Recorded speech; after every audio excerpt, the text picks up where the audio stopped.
ابراهیم بن ادهم چا چې به ورته وویل چې زه ستا صحبت کې پاتې کېږم، ستا نه فیض حاصلوم، ستا نه افاده کومه، ستا مرید کېږم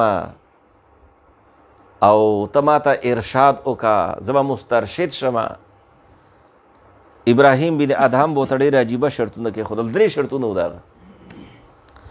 یو شرط به دا و چې خدمت به ګورې زه کوم. الله تعالی دې موږ له د خدمت توفیق راکړي. دا ډېر خوند کوي، ډېره زبردسته مزه کوي.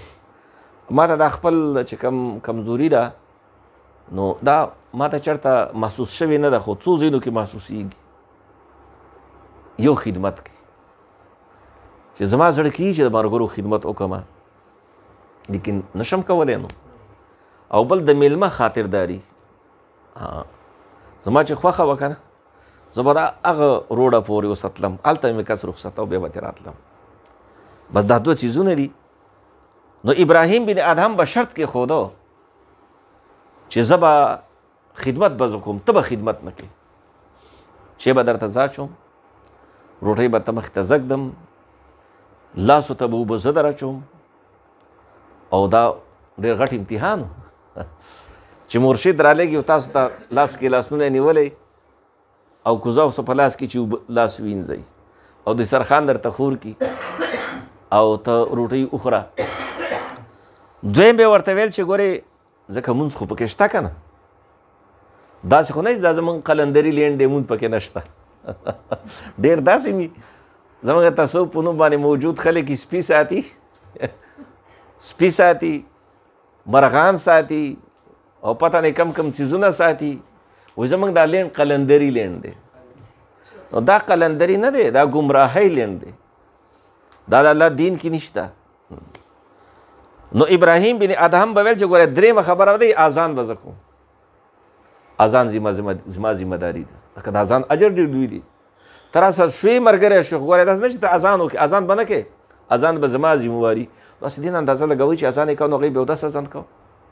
اذان نه مخکې به اودس هم کوو که نه، د وخت نه مخکې به جومات ته هم راتو، په ټیم باندې به موجود و. او 3م څیز، یو 3م شرط یو بل پکې و. دا د ملګرو دپاره ډېر ناشنا شرط دی.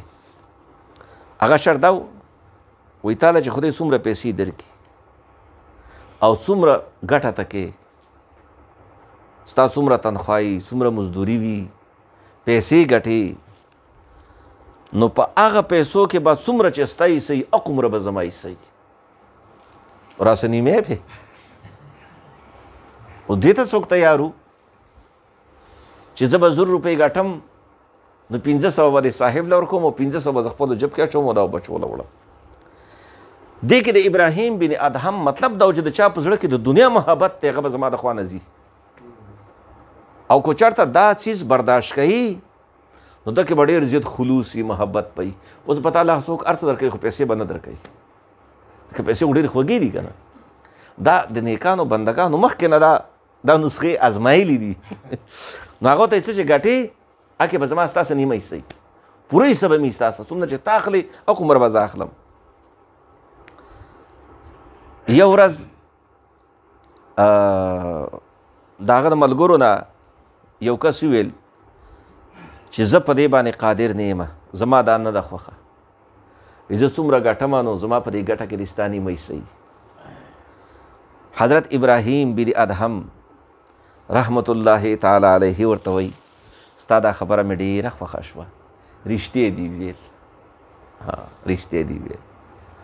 نو دې مطلب دا دی چې څوک رښتیا خبره وکړي هغه کې اگر چې هغه کې ستا فایده نه وي، خو د هغې د صدق دل نه خبره وکړه، د زړه نه خبره وکړه، نو په کار دا ده چې بنده د هغه کس د رښتې ویلو قدر وکړي.